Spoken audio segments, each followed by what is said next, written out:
Hai teman-teman, kembali lagi dengan Gram di sini. Kali ini saya akan melanjutkan cerita yang kemarin dengan judul Misteri Pohon Beringin. Cerita ini ditulis oleh Kak Ismayani. Jadi buat kalian yang ingin membaca ceritanya secara langsung, kalian bisa kunjungi link dan profil yang sudah saya sertakan di deskripsi. So, langsung saja kita ke ceritanya. Bocah, lu jangan nakut-nakutin kita. Karena sekarang kita semua emang udah dalam ketakutan. Lu gak tahu aja kalau kami tadi baru aja berhadapan dengan makhluk astral. Lu gak percaya kalau kami semua ini manusia? Sampai kapan lu sembunyi di belakang JJ? Ucap Kribo yang ternyata jadi ikut kesal dengan sikap bocah itu. Dengarkan abang, kalau kamu gak mau cerita, gimana kami bisa tolongin?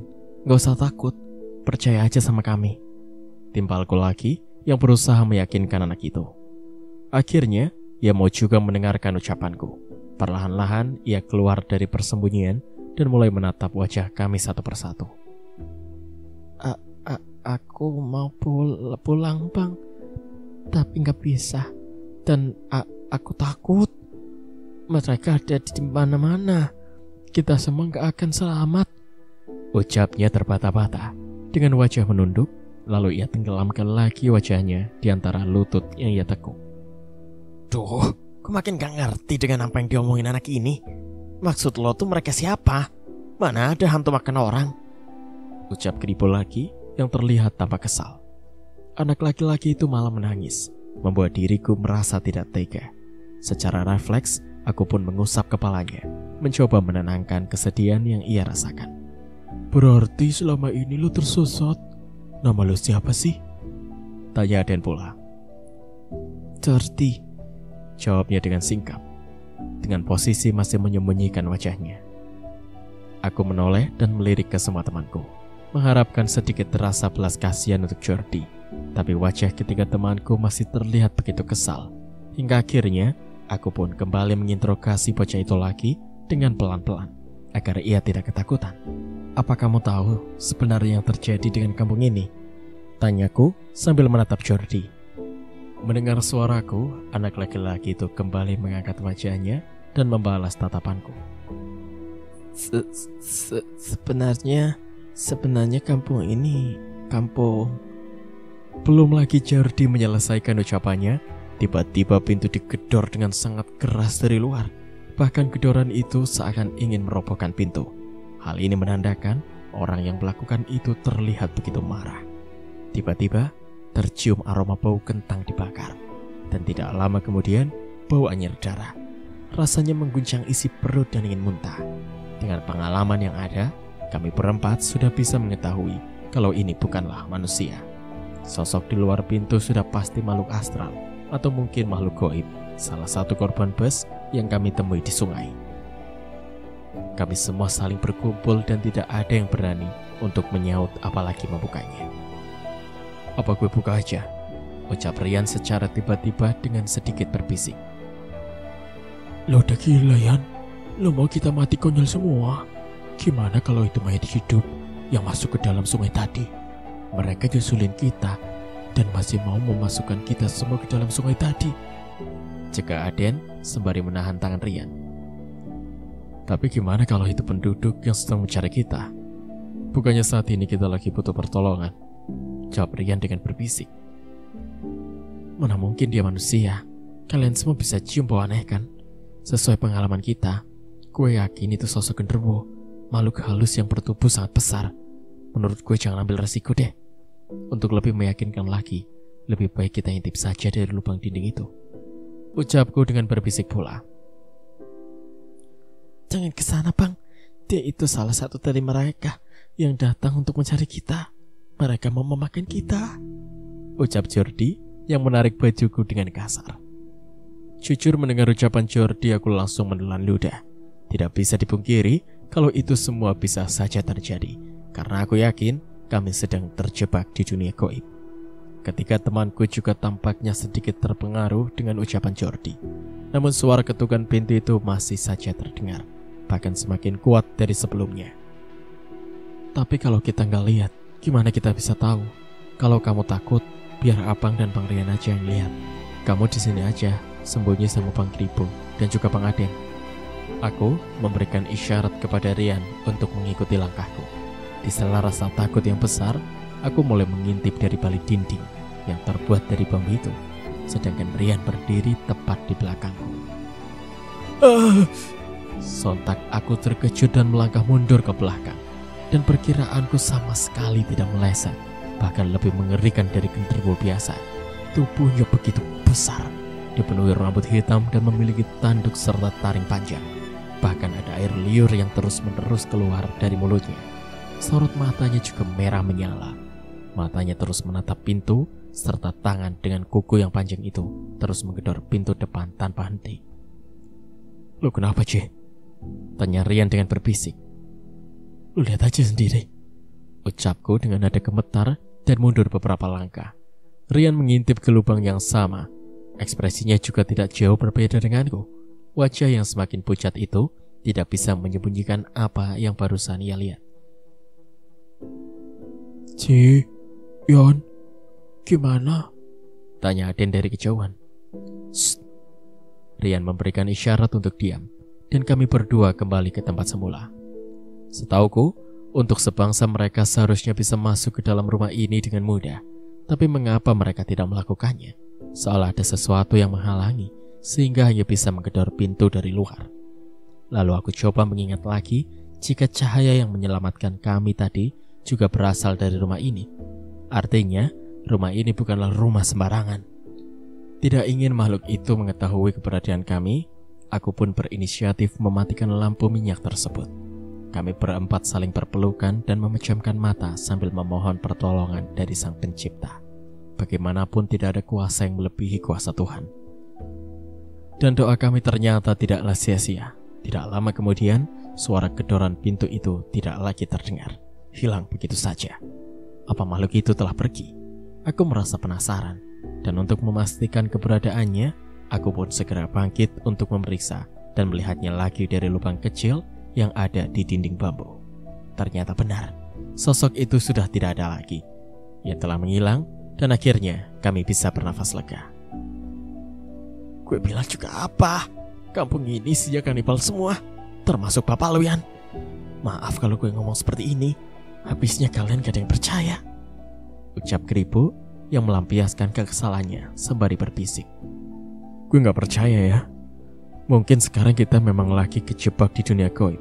Tapi kalau soal bapak gue yang lu anggap kanibal, itu semua sama sekali gak benar.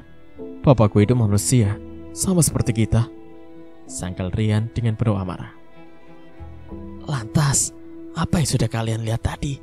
Pasti makhluk astral kan? Makanya wajah kalian berdua pucat. Di antara kita berempat, memang cuma gue yang gak punya mata batin, tapi pendengaran gue gak pernah salah. Gue yakin kalau kampung ini adalah kampung terkutuk," saut Keribu lagi yang sedikit terpancing emosinya. "Terus lu semua mau nyalain gue? Ingat, ini semua atas kemauan kalian sendiri yang mau ikut ke kampung. Gue udah ngelarang buat ngeliput kampung beringin.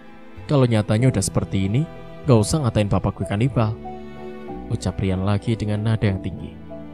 "Udahlah, gak ada gunanya berdebat. Yang penting sekarang kita harus pikirin gimana caranya biar bisa balik lagi ke rumah Rian dan segera keluar dari kampung ini." Rasa kesalku terhadap perdebatan yang mereka berdua lakukan akhirnya tidak bisa dibendung lagi. Menurutku ini bukan waktunya untuk saling menyalahkan. "Tapi gimana caranya, Ci?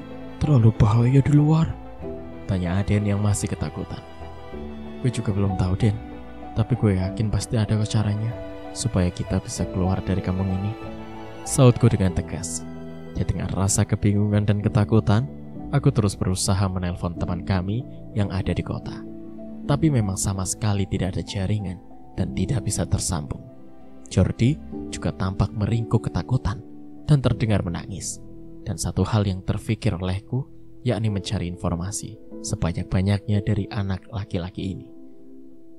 "Jordi, lihat abang." Aku menepuk pundak Jordi yang duduk di sampingku. "Apa yang kamu ketahui lagi tentang kampung ini? Dan bagaimana kamu bisa terjebak di sini? Tolong kamu ceritakan, biar kami semua tahu apa yang harus dilakukan," tanyaku sambil menatap wajah anak laki-laki itu dengan penuh harapan. Jordi mengusap air matanya. Ia masih terlihat sangat ketakutan. Tubuhnya gemetar, dan aku yakin kalau sekarang detak jantungnya berdetak dengan sangat cepat. Tapi ia tetap membalas tatapan mataku, dan akhirnya mulai angkat suara. Sudut pandang Jordi. Cok, kamu yakin mau masuk ke kampung ini? Kata ibuku jangan pernah masuk ke sana. Ucap Robi saat kami melewati gapura kampung Beringin ketika ingin pergi ke sekolah dengan menaiki sepeda. Nah apa? Kalian takut? Hari gini mana ada hantu? Ini semua cuma cerita ibu kita aja, biar kita takut dan gak masuk ke dalam sana. Aku kasih tahu ya, kalau di kampung ini ada banyak pohon buah-buahan. Kalian mau buah apa? Rambutan, mangga, apa manggis? Semuanya tuh ada di dalam kampung ini. Ucapku sembari menatap jauh ke dalam perkampungan Beringin itu. Kamu tahu dari mana? Tanya Coki yang seolah tidak percaya. Dari siaran YouTube sih, tapi aku percaya kok dengan apa yang mereka bilang. Jawabku lagi tanpa ragu. Coki dan Robi saling bertukar pandangan. Mereka seakan masih menganggap kalau aku tengah membual. Kenapa? Gak percaya? Cemen banget sih kalian berdua. Katanya sok mau jadi reporter dunia gaib, tapi baru aku ajak dalam kampung Beringin, kalian udah ketakutan. Parah. Aku sengaja mengejek Coki dan Robi. Biasanya kalau dia panas-panasin seperti ini, mereka pasti langsung setuju dengan usulanku. Oke, kami akan ikut, tapi syaratnya jangan sampai masuk terlalu dalam. Nanti siang setelah pulang sekolah, kita ketemu lagi di depan gapura ini. Ucap Robi dengan tegas. Aku tersenyum puas mendengar keputusan mereka berdua. Akhirnya, aku punya teman untuk masuk ke kampung itu. Dan karena kesepakatan telah dibuat, kami pun kembali melanjutkan perjalanan ke sekolah. Sepulangnya dari sekolah, aku tidak sabar untuk segera pergi ke kampung Beringin yang terkenal horor itu. Tapi tidaklah mudah keluar dari rumahku sendiri. Ibuku selalu memberikan banyak pertanyaan saat aku keluar rumah. Karena ibu adalah tipe orang yang overprotective. Dia pasti langsung bertanya ini dan itu jika melihat aku ingin bermain di luar. Sambil mengendap-endap, aku pun melangkah keluar rumah dengan perlahan, berharap ibu tidak memergoki diriku. Tapi, Jordi, kamu mau kemana? Tanya ibuku saat memergoki yang sedang ingin membuka pintu. Hehe, ibu, aku cuma mau main bola bareng Coki dan Robi. Gak akan lama-lama kok. Jawabku yang berbohong. Benar, gak bohong. Tapi ibu gak lihat tuh mereka menjemput kamu. Tanya ibuku lagi sambil celingukan ke arah luar. Kami langsung ke teman di lapangan bola, Bu. Mereka udah nunggu di sana. Kebohongan demi kebohongan terus aku keluarkan dari mulutku agar ibu tidak curiga. Ya sudah, tapi ingat, jangan jauh-jauh. Apalagi masuk ke kampung Beringin. Dekat-dekat juga gak boleh. Pokoknya harus jauhi kampung itu. Kamu ngerti kan? Ibuku memberikan peringatan sembari menatap kedua mataku. Iya, Bu. Jawabku yang sekali lagi harus berbohong. Sebenarnya aku merasa berdosa karena telah membohongi ibuku. Tapi rasa penasaranku terlalu besar. Lagi pula, aku gak akan lama. Begitu dapat buahnya yang aku inginkan, maka saat itu juga kami akan segera keluar dari kampung Beringin itu. Lagi pula pohon buah-buahan itu gak jauh dari gapura pohon beringin. Jadi gak ada yang perlu dikhawatirkan. Aku pun segera mengayuh sepeda untuk cepat tiba di depan gapura kampung Beringin. Ternyata, begitu sampai di sana, Coki maupun Robi belum berada tiba. Aku masih harus menunggu mereka berdua. Karena yakin orang seperti Coki ataupun Robi sangat tidak suka ditantang. Mereka pasti datang walaupun merasa takut. Tebakanku tak meleset. Kedua orang itu datang dengan setelan kaos oblong dan celana pendek. Aku kira kalian berdua gak jadi datang karena takut dimarahin ibu kalian berdua. Aku tertawa setelah mengatai kedua temanku itu. Wajah mereka langsung terlihat kesal. Jordi, gak usah ngatain kita penakut. Kamu pasti bohongi ibu kamu kan, biar boleh datang kemari. Saud Robi yang langsung bisa menebak apa yang aku lakukan terhadap ibuku. Aku langsung terdiam, tidak bisa lagi melawan perkataan Robi. Udahlah, jadi gas nih? Tanya Coki pula. Coki akhirnya memecahkan ketegangan di antara aku dan juga Robi. Tanpa membuang waktu lagi, kami pun segera masuk ke dalam kampung yang terkenal angker itu. Baru saja melewati Gapura, hawa dingin telah menusuk dan membuat bulu kuduku berdiri. Suasana sepi begitu mencekam dan hanya ada banyak pohon beringin besar yang menambah kesan mistis. Bahkan akar beringin yang membentuk Gapura tadi tampak begitu kokoh. Daunnya menambah kesan sejuk dan terkadang jatuh berserakan kemana-mana karena terpaan angin. Suara angin berdesir membuat kami bertiga merasa sedang diawasi. Hayalan akan pohon buah-buahan terus saja bermain di mataku. Rasanya tidak sabar, apalagi dari kejauhan pohon-pohon itu sudah kelihatan.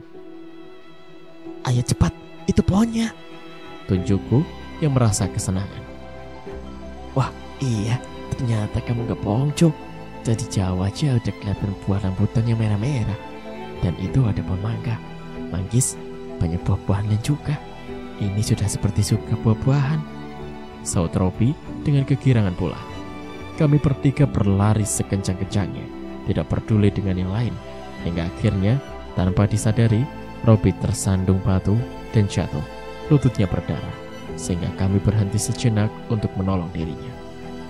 Aduh, sakit banget, keluh Robi sembari memegangi lututnya. Kamu sih lari-lari gak pakai mata, celotuku karena kesal. Enak aja gak pakai mata. Kamu gak lihat jalannya itu penuh kerikil. Lagi pula kalian berdua kencang banget larinya, jawab Robi dengan nada marah. Gimana nih Cok, kita balik aja deh. Kasian Robi, darahnya banyak sekali nih. Coki malah membuat aku kesal dengan ide minta pulangnya itu. Kok pulang? Kita udah mau sampai sini. Lihat kalau kita berjalan sedikit lagi bakalan sampai ke pohon buah-buahan itu. Aku menunjuk ke arah pohon yang belum juga bisa kami dekati. Tapi Robi kesakitan, dia gak bisa jalan lagi.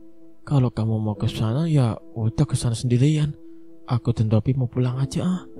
Saut Coki sembari berusaha membantu Robi agar berdiri. Ya udah sana kalau mau pulang. Tapi jangan iri kalau aku keluar dari kampung ini sambil bawa buah-buahan yang banyak dan manis. Karena aku gak akan memberikan sekalipun kalian merengek minta buah-buahan itu. Kalian bakal menyesal karena buah di kampung ini gak sama dengan buah yang ada di pasar, sautku dengan kesal. Coki dan Robi tidak mengindahkan ucapanku. Mereka berbalik arah dan berjalan pelan-pelan meninggalkan aku sendirian. Aku merasa sangat kesal sembari terus mengumpat kedua temanku yang penakut dan lemah itu. Aku tidak peduli jika harus sendirian di kampung ini, maka lebih baik aku melanjutkan perjalanan. Dasar penakut, baru saja jatuh seperti itu sudah minta pulang. Awas aja nanti pada minta buah yang aku bawa, gak bakalan aku kasih. Tiba-tiba saja aku mendengar seperti suara harimau. Aku celingukkan ke sana dan kemari, tapi tidak ada apapun selain pepohonan kanan dan kiri. Merasa kalau itu hanyalah halusinasi, aku pun kembali berjalan mendekati pohon buah-buahan itu. Tapi entah mengapa, aku merasa semakin pohon itu didekati, maka ia semakin menjauh. Seakan aku tak pernah bisa mendekatinya. Padahal jelas sekali terlihat kalau pohon itu begitu dekat. Batangnya besar serta buahnya sudah matang. Hal ini ditandai dengan warnanya yang berubah serta harum yang begitu menyegarkan. Mau kemana? Aku terpaku saat mendengar suara seseorang yang berada tepat di belakangku. Jantungku berdebar kencang. Sekarang nyaliku menciut. Pasti ia salah satu penghuni kampung beringin ini. Walaupun takut dan tubuhku gemetaran, aku tetap membalikkan badan. Ternyata seorang kakek berbaju putih dengan sepeda bututnya berdiri sambil tersenyum. Kakek siapa? Tanyaku ketakutan. Kakek itu tersenyum melepaskan sepedanya. Setelah itu berjalan menghampiri diriku yang sudah berdiri tidak bisa bergerak. Sambil menepuk pundakku dengan keras, ia pun berkata, "Bocah pemberani, nekat kamu nak." Lalu ia tersenyum lagi. Bersamaan saat itu pula tubuhku kaku dan dingin. Bukan hanya itu, lidahku pun terasa keluh tak bisa berbicara. Tiba-tiba di belakang kakek itu muncul berbagai macam bentuk sosok yang mengerikan, mulai dari bentuk manusia hingga bentuk binatang bertaring tajam. Bahkan aku melihat pohon-pohon beringin hidup layaknya manusia. Mereka semua berjalan dan berbaris di belakang kakek tua itu. Tamu kecil, kalau begitu biarkan saja dia menjadi anakku, ucap seorang wanita tua yang rambutnya menjuntai hingga ke tanah. Jika diperhatikan, wajahnya menyerupai nenek sihir. Kukunya panjang dengan baju yang begitu lusuh. Setelah itu ia tertawa dengan suara yang memekikkan telinga. Kembali ke masa sekarang. Lo pikir semudah itu kita percaya sama cerita hasil karangan lo? Mana bilang kalau pohon beringin bisa jalan lagi? Ke manusia aja. Kebanyakan nonton film kartun kan lo? Dan siapa tuh wanita berambut panjang yang mau jadiin lo anaknya? Maksudnya lo diangkat anak sama wewe gombel? Rian sama sekali tidak percaya dengan cerita Jordi yang dianggap sebagai cerita kosong belaka.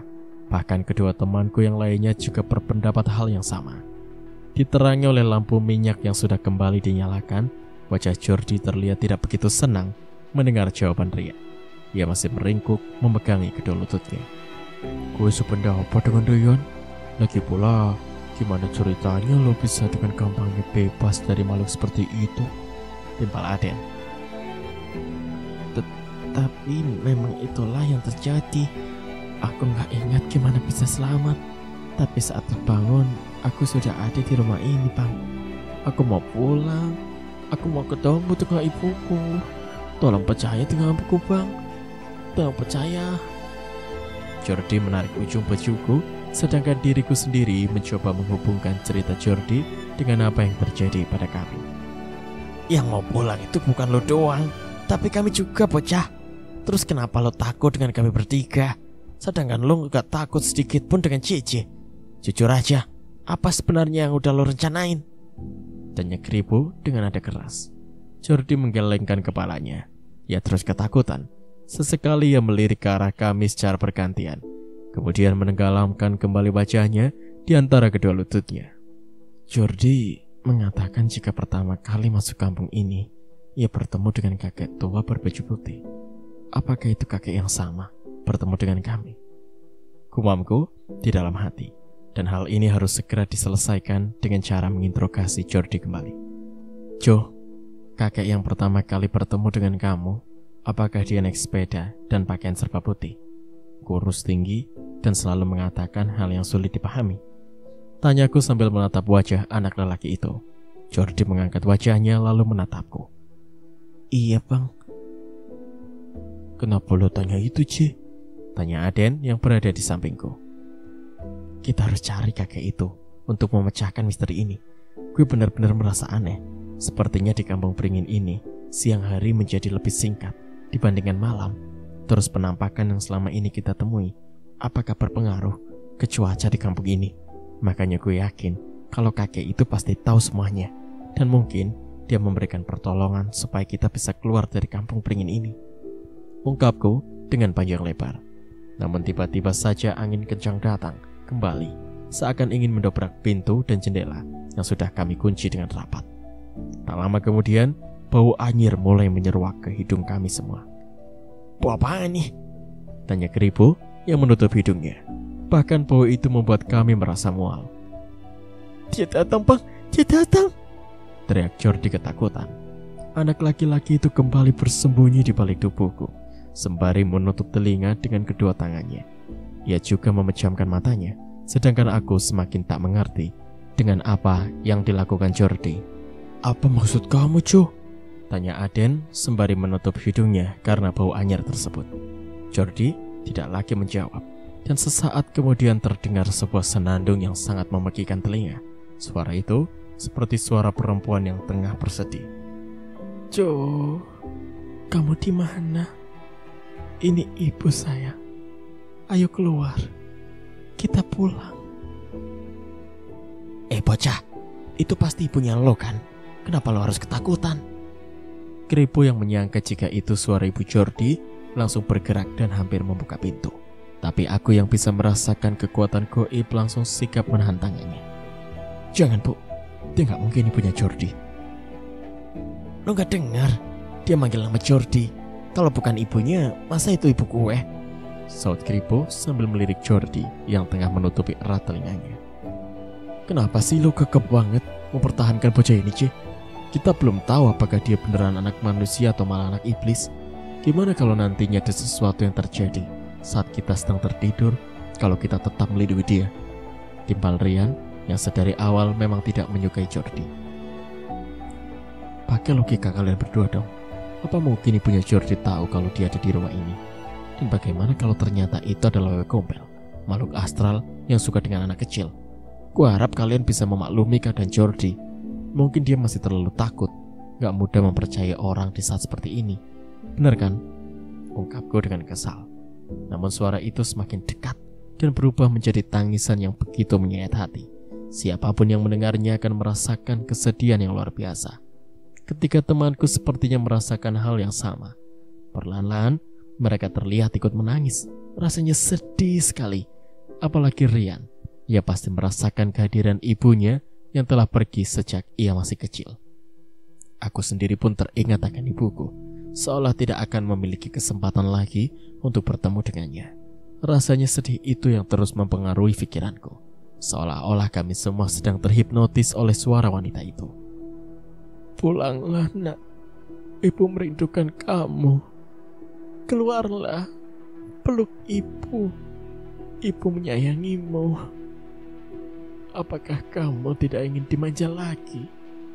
Tidakkah kamu yang merindukan ibu?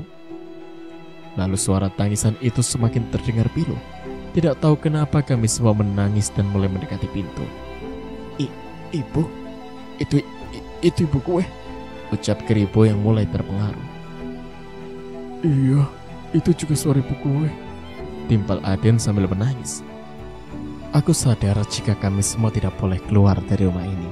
Tapi kami tidak berdaya melawan pengaruh suara wanita itu. Akhirnya kami semua bangkit dan menuju pintu. Dan Rianlah yang membuka pintu itu dengan lebar. Dalam keadaan menangis, kami semua mengikuti langkah kakinya. Begitu sampai di luar, aku benar-benar melihat sosok wanita seperti ibuku. Ia menangis sembari melambaikan tangan. Entah bagaimana ia bisa ada di sini. Mungkin itu juga yang dirasakan oleh ketiga temanku. Tapi apa yang aku lihatlah sungguhlah nyata. Langkah kaki kami pun terus menghampiri wanita itu. Kenapa kamu masih di sini? Kenapa nggak pulang? Ibu rindu dengan kamu. Wanita yang menyerupai ibuku terus menatapku dengan tatapan hangat. Aku merasakan energi yang begitu besar. Rasanya tidak kuasa melihat menangis dan ingin segera memeluknya. Hatiku terus mengatakan kalau semua ini hanya tipu muslihat. Tapi aku tak kuasa melawannya. Apalagi saat wanita itu merentangkan kedua tangannya, mengisyaratkan agar aku segera memeluk dirinya.